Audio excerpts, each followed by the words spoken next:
went out to the rally about noon and as a faculty marshal.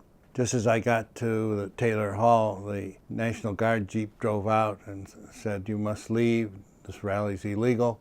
I said to my friend Norman Duffy, "Let's go down and talk to the students," convinced them, and I wanted them to leave because we were worried about the bayonets on the rifles. We had no inclination that the guns were loaded, which of course they were. And just as we were beginning to walk down the hill from Taylor Hall to where the activists were, the National Guard started coming across the commons and began to tear gas the demonstrators and the observers and the faculty marshals. So I went up past Taylor Hall, turned left, went down into the parking lot, and the guard came up the hill towards the pagoda. When they got to the pagoda, the right rear echelon of guardsmen turned and fired. And I'd been in the Army, so I knew that those were real bullets because light travels faster than sound. So I dove for cover behind a bush and was on the ground quick enough that the guard finished their firing in 13 seconds. And then I stood up and I remember saying to myself, what should I do? When a student rushed up who knew me and said, "Dr. Lewis, those were blanks, weren't they?" And I said, "No," and I pointed to Sandy Scheuer's body. I didn't know it was her at the time. And I began to run around the back of the parking lot saying, "I'm Dr. Lewis, you must leave, those are real bullets." And did that for a while, did a couple other first aid things, and then I walked back to the Commons where the senior faculty were speaking to the students who had gathered on the Commons around the Victory Bell. There was just no reason to fire. It was a rather incredulous response to the shootings. I just couldn't and to this day I don't understand why they fired.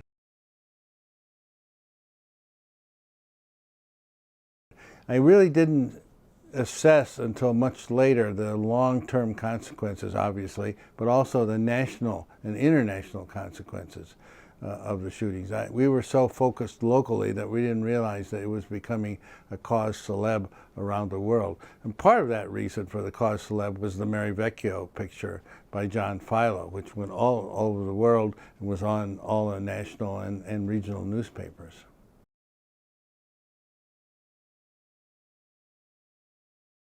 I think there are several. I think probably the two most important, it represents the tragedy for American society and microcosm of the Vietnam War.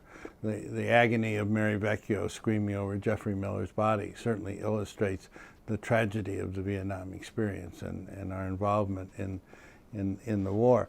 Secondly, it encourages to have a national and international debate about force. In American society, people have a right to protest and demonstrate. And this was taken away with powerful force by the state. As terrible as Virginia Tech was and the tragedy at Southern Illinois University in Carbondale, these were madmen. What Kent State was the state representatives firing into a crowd of unarmed students. And so we in a society and a democracy have to continue to debate the amount of force that is used against us when we are trying to make a statement.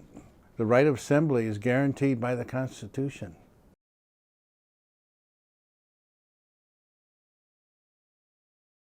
I think the Visitor Center will certainly facilitate knowledge and visiting the site and learning about it and things like that. I think the annual walk and vigil will continue certainly through the 50th, and we'll see what happens after that. But I think there'll be key pieces like the Visitor Center, the memorial, and the vigil, which will continue to remind this student body as well as the nation about May 4th.